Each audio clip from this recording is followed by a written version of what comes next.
Go ahead and submit the divorce papers. I don't need the kids. He abruptly uttered these words and left the house, leaving behind our 3-year-old twins and our newborn daughter. I had a vague suspicion that my husband was cheating on me even before this. But with the demands of parenting and work, I had resigned myself to the situation. I can't stand it anymore. At that moment, my twin daughters clung to me. Their little faces looked up at me with concern, and they said, "Mommy, I love you." Despite the overwhelming anger I felt toward my husband, something inside me snapped. Well, fine then. Let's submit them, I declared, signing the divorce papers without hesitation. A wry smile played on my lips. The one who'll be in trouble is him, not me. Little did he know how much I had supported him all these years. And so, unbeknownst to him, he began his descent down the stairs to hell. I'll be late coming home today too. How many times have I heard these words? I am Sally, 34 years old. We got married 4 years ago, and because my husband is 2 years younger, I ended up spoiling him initially. The following year, we had twin daughters, and 3 years later, our third daughter was born. It was around the time of our third daughter's birth that my husband started coming home extremely late. He said, I'd like the third kid to be a boy. I dream of playing catch with him. Interestingly, during pregnancy, he was excited, but his attitude changed drastically when he found out it was a girl. And at the hospital, the husband frowned when he saw the face of the newborn daughter. She doesn't look like me. She's not cute. The moment I heard those words, intense anger welled up within me. How can you say that about your own kid? Why would you even utter such a thing? Perhaps at that moment, I had already started contemplating divorce in the corner of my mind. Even after I was discharged and returned home, his sullen mood persisted. As my maternity leave was ending, my husband hardly helped with childcare. Show some interest in the kids. His response was, If you're short-handed, just hire a babysitter. You have savings. I had a job at a top-tier company and was earning much more money than other women around my age. Meanwhile, my husband frequently changed jobs and struggled to keep one. Perhaps he envied having a wife who was successful at work. At the time, he was doing temporary work, so I worried about how long it would last. Since I couldn't expect financial support, I hoped he would at least fulfill his role as a father at home. But when I asked him to spend time with the kids, he grumbled. It's a hassle. When he reluctantly did help, it was half-hearted, and our daughters seemed bored. My husband sensed that he wasn't well liked, which bothered him. This negative cycle continued until one day he stopped helping with childcare altogether. I'm tired from work. Let me rest on weekends. He'd either stay holed up in his room or go out with someone else. Today, I had to work even though it is a weekend, and I am in trouble if you take care of our kids. I also have a plan to do. Bye. He refused to watch the kids. I couldn't leave the children alone, so I often had to ask for a babysitter on short notice. This situation will ruin our marriage and affect the kids. So, I decided to consult my parents-in-laws. However, their response was disappointing. A wife must endure. That's the key. More importantly, please take care of that thing I was talking about the other day. My parents live far away, so I don't get to see them often. I didn't feel comfortable making phone calls and didn't know who to turn to. Hey, make me some food. When I returned home one evening, My husband in his pajamas and a messy room were waiting. The only salvation was that the kids, who had been playing with toys looking bored, brightened up with big smiles as soon as they saw my face. Where were you until this late? I had some business at your parents' house. Hurry up and make dinner. I'm starving. If you've been home all this time, couldn't you have done the laundry or cleaned the bathroom? However, when my husband heard this, he inexplicably smirked. I've decided not to do anything for people who lack manners. What do you mean? I cleaned the bathroom yesterday, and there was no gratitude. Didn't I say thank you? Not that kind of gratitude. I mean an allowance. At least $200. He extended his right hand, gesturing for money. What is this man talking about? I wondered. That day, tired and frustrated myself, I called him to the bathroom so the kids wouldn't overhear our conversation. I do everything: work, house chores, and childcare. Haven't you ever thanked me? It's a wife's duty. Then what's your duty? I work too.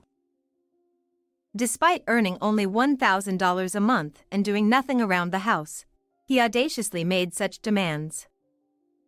Our argument continued for about an hour. Mommy, I'm hungry. My daughter's interruption snapped me back to reality. My husband left in a bad mood, but I ignored it and hurriedly prepared dinner. Amidst the tense atmosphere, I discovered his secret. My husband is having an affair. I confided in a colleague we'd been friends with since college. She had also divorced due to her husband's infidelity. You should gather evidence immediately. She shared various methods for collecting proof. Truth be told, I'd suspected my husband's affair of a while.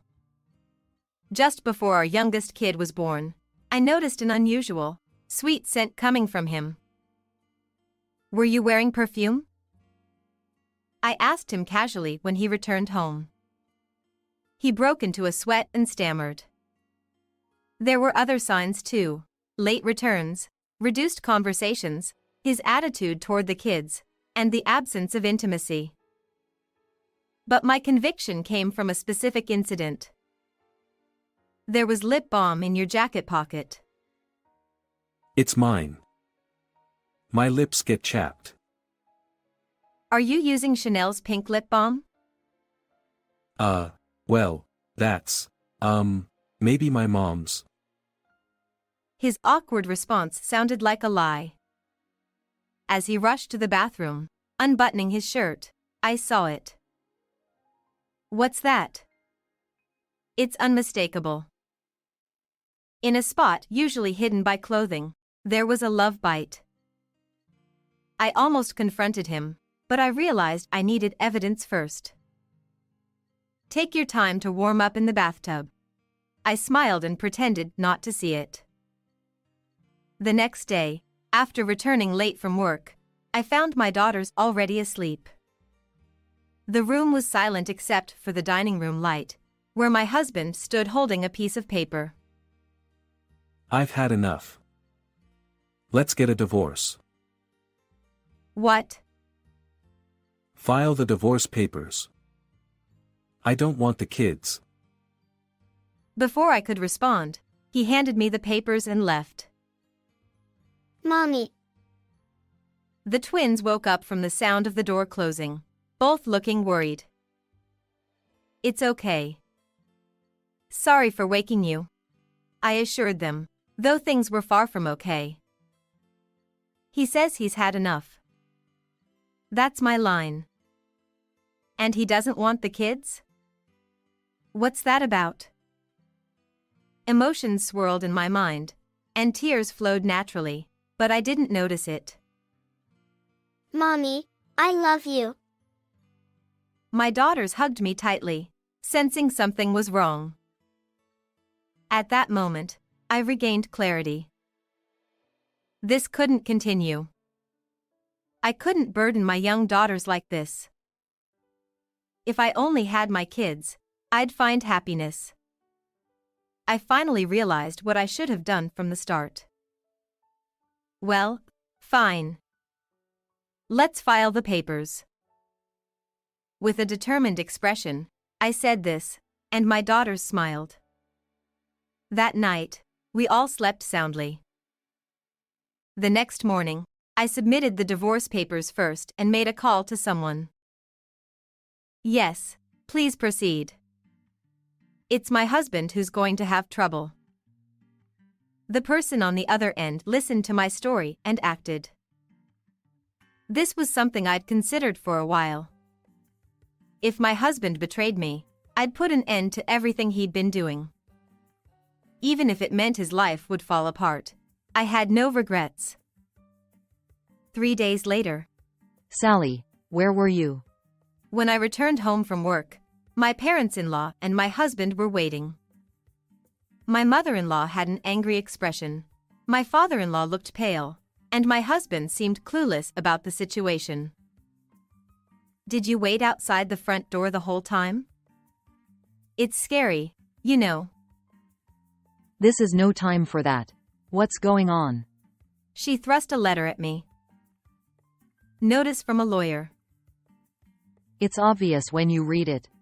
Her face turned as red as a tomato, and her voice grew louder. I have to pick up the girls, so excuse me. Ignoring them, I entered the house.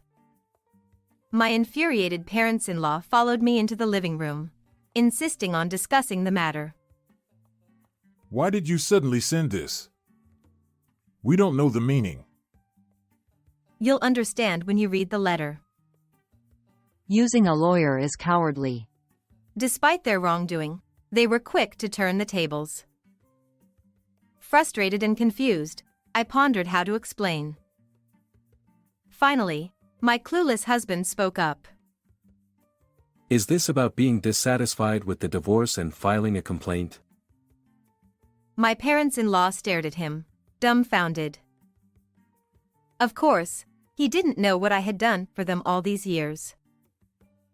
We never heard about a divorce. Is that why this happened? Our son is utterly useless. What's with the urgency? You've ruined everything. Wait a minute. What's going on? As their conversation went nowhere, my mother-in-law slammed the table. Why did you divorce Sally? Well. My husband, caught off guard, struggled to respond. So, I stepped in. Because he completely neglected his duties as a husband and father. You keep saying that. Men are like that, right? Then you'd forgive your father-in-law for cheating? What? Clearly, the revelation of her son's infidelity caught her off guard.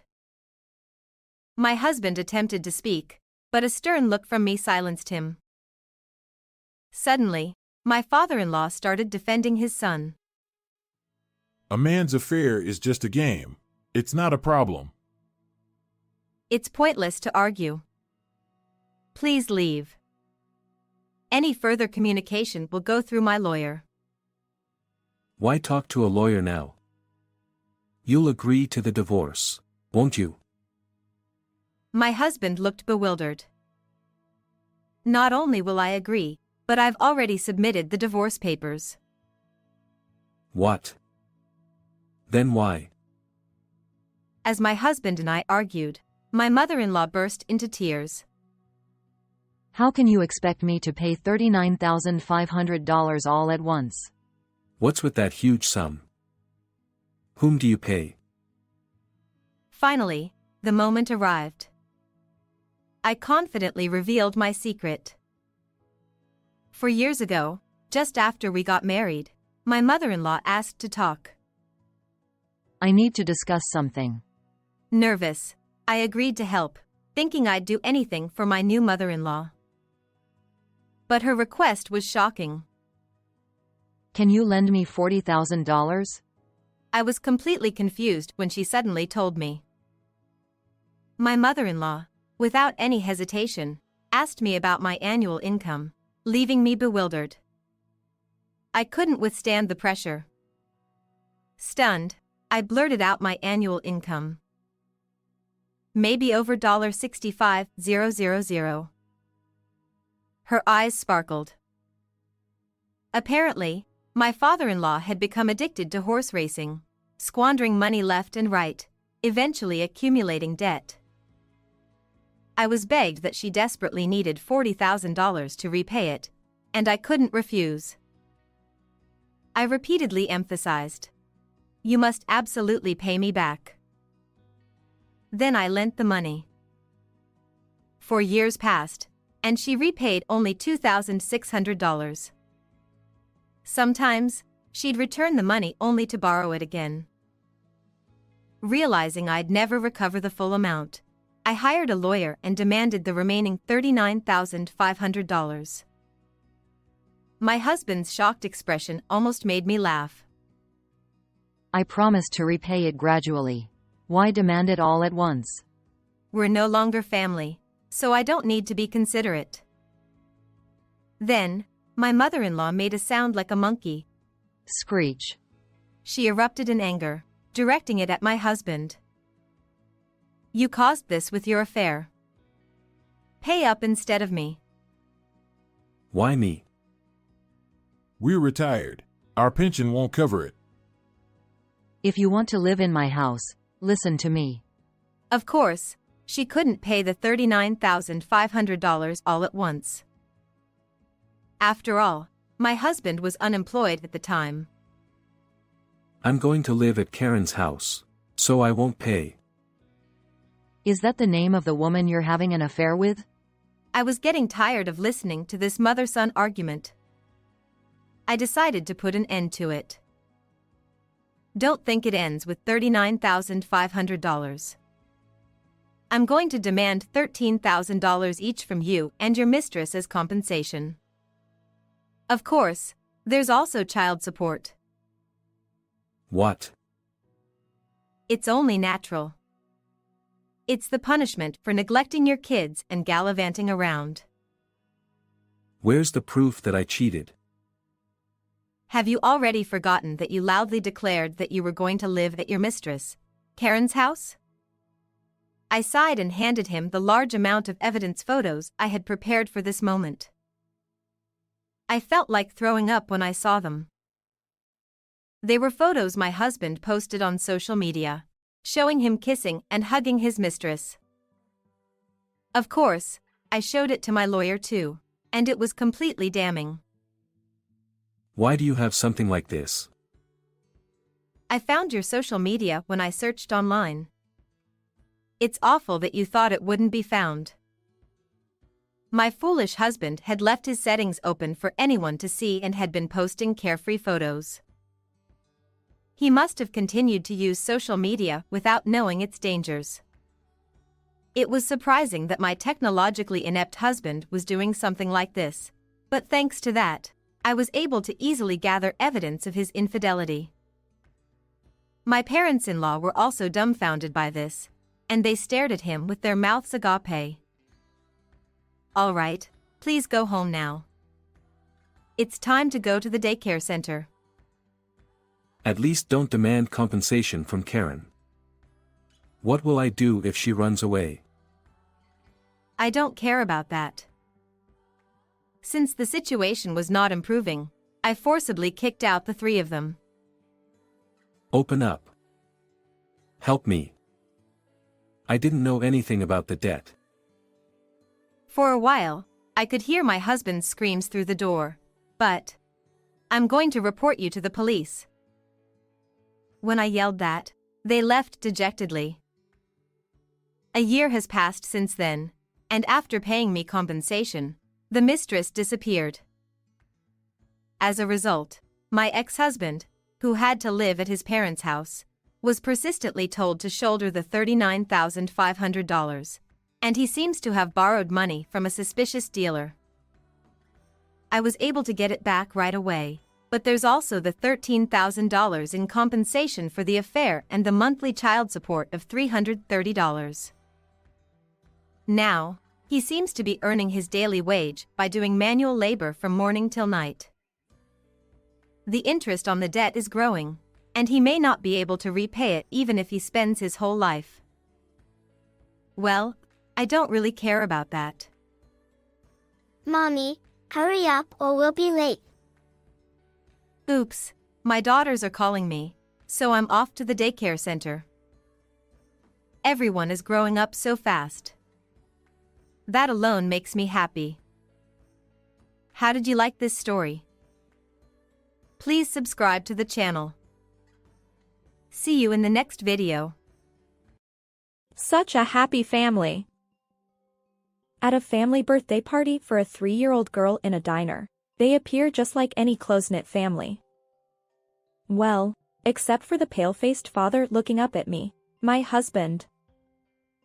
Let's take a photo of the three of you. Come on, smile. I cheerfully snapped away with my DSLR camera, capturing my husband's awkward smile. Little did he know what would unfold next. My name is Olivia Tyler. I'm 33 years old and work as a writer and photographer for the editorial department of a local town magazine. I met my husband, Michael, through a friend, and we've been married for 5 years now. His parents are still alive, and a few years ago, my retired father-in-law started farming in his hometown. My husband seems to have a bit of an aversion to his stern-faced father, who raised him quite strictly. As a result, he rarely visits his parents' home. However, my in-laws have always been kind to me, and I genuinely love both them and my husband's hometown. So, even though we live about an hour away from my in-laws, I often drive there alone to help with the farming. Because I got along well with our relatives as well and they've treated me affectionately. But there was one issue that weighed on us. We were struggling to have children. Although our relatives and in-laws never said anything about it, my age was a concern. I wanted to show my in-laws their grandchild's face as soon as possible. Unfortunately, Michael wasn't very cooperative when it came to having kids. His demanding job kept him busy, and over the past 3 years, he had more overtime and business trips, leaving home frequently. Despite the limited chances, I persisted in trying to get pregnant. It was one of those days. Hey, Michael. It seems we didn't succeed this time either. As I expressed my disappointment, my husband replied nonchalantly. I see. Michael, don't you want a baby? I do. Please, will you go with me to a fertility clinic for treatment? Michael kept his eyes on his cell phone without much interest. Ha! That's unnecessary. Besides, it's probably your fault anyway. Just handle the treatment on your own. His blunt words hit me like a ton of bricks, leaving me in shock. Yet, at that moment, I couldn't find the right words to respond. Over the weekend, Michael claimed he had to work, leaving me alone to visit my in-laws and help with their farming. As I worked in the fields, I noticed neighborhood kids playing happily nearby. Their laughter reminded me of my conversation with Michael, and tears welled up uncontrollably. Olivia, what's wrong? My father-in-law asked with his imposing figure, while my caring mother-in-law leaned in to check my face. I confessed honestly, burdened by the inability to conceive. Olivia, it's not your fault. As long as you and Michael live happily together, that's what matters. Despite his sturdy build and stern demeanor, my father-in-law's voice held kindness. My mother-in-law also wiped away my tears, reassuring me not to blame myself. I felt truly blessed by my wonderful in-laws. However, over time, I began to feel suffocated in my life with Michael. Even when he was at home, He was always engrossed in his cell phone, rarely initiating conversations with me unless he needed something. To make matters worse, he started delegating all matters related to his parents and extended family entirely to me. One day, I approached Michael, who returned home late, during dinner with a concern. There will be a large-scale family gathering at Uncle's house soon. Won't we go together? But Michael maintained his usual brusque demeanor. Huh? I can't go that day. I have work. But it's a family gathering. Since you don't help with the farming, can't you at least show up for such occasions? You're well liked by both relatives and my parents. You can handle it on your own, can't you? But they're your parents and relatives, aren't they? Enough. I've left it to you, haven't I? Michael glared at me as he roughly placed his fork down. What's wrong with you? Can't have kids, and now you don't even want to deal with my family? Aren't you ashamed? But I just wanted us to go together. My voice was barely audible, but Michael, visibly irritated, began preparing to leave the house. Where are you going when you just got back? Going out to eat. You can handle that tasteless food of yours. Without looking back, Michael stormed out, leaving me alone, tears streaming down my face. From then on, the pain of being blamed for my infertility became unbearable. I wholeheartedly committed to fertility treatments. Since Michael adamantly refused to visit a fertility clinic, I pleaded with him to provide a sample for testing. Additionally, despite his habit of delegating household chores, he'd still find something to complain about. So, I strived to make our home a comfortable place for him, putting in every effort. One day, a package arrived at our home. I assumed it was something I had ordered online and opened it. To my surprise, inside was an unfamiliar, adorable doll meant for toddlers. It clearly wasn't mine. Had Michael bought this? Why would he need such a thing? That night, I apologized to Michael for opening the package without permission and asked why he had purchased the doll. His eyes briefly shifted, and he replied, That's a gift for my boss's daughter. Really? I didn't know. Michael snapped. Well, it's her birthday soon. But seriously, why did you open it? I'm sorry. Without waiting for my apology, Michael stormed off, still holding the doll's box, leaving me silently watching him go. A few days later, something significant happened. I had been out on a work assignment, and my return was delayed. Since Michael was supposedly away on a business trip overnight, I decided to grab dinner at a nearby casual restaurant. As I sat alone, perusing the menu, I noticed the waitstaff carrying a birthday cake with candles to a table in the back. The joyful voices of children accompanied the scene. I couldn't help but wonder if I'd ever experienced such celebrations with my own child someday. Smiling at the thought, I turned to look at the family celebrating. There, a small girl of about 3 years old and her parents were celebrating a child's birthday party. To my shock, I did a double take. The man sitting across from the child, beaming with happiness, was unmistakably my husband, Michael. Wait, why was he here? At that moment, everything became clear. His supposed overtime, weekend work, and business trips, all lies. Oblivious to my gaze, Michael handed a gift to the little girl. Thank you, Daddy. The girl exclaimed as she unwrapped the package, revealing the very same doll from before. Unable to bear it any longer, I seized the DSLR camera I had brought for work and walked over to their table. What a happy family! I greeted them with a smile. Michael's face froze when he looked up.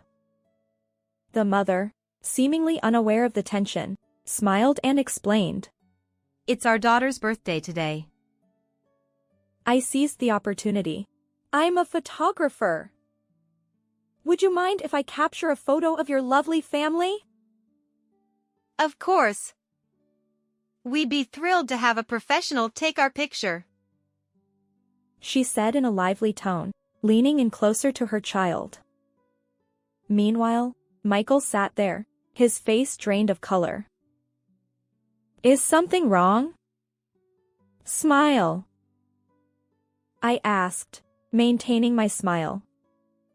He managed an awkward smile for the camera. I snapped multiple shots, freezing that moment forever. After that I exchanged email addresses with the mother, saying I would send the photos, and waved goodbye with its best wishes. Leaving the restaurant, my heart raced as I headed home.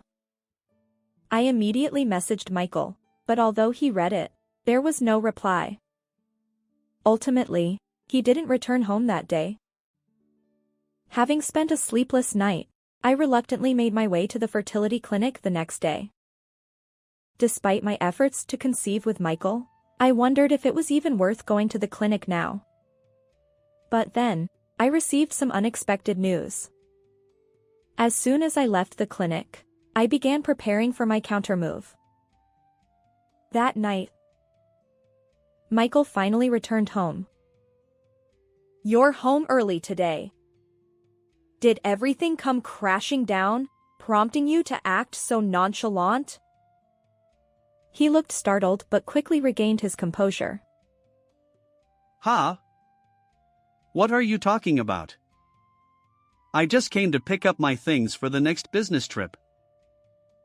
But you were celebrating a child's birthday at the restaurant yesterday.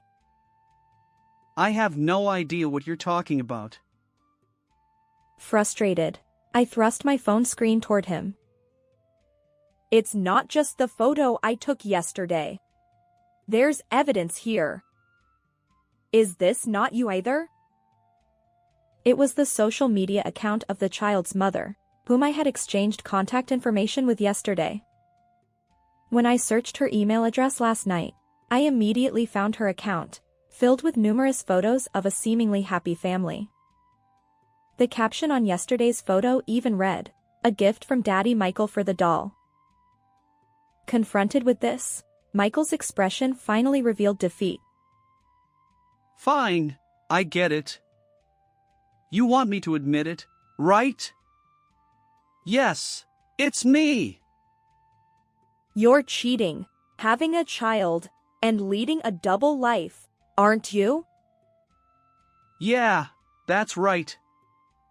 I have a cute daughter and a new partner.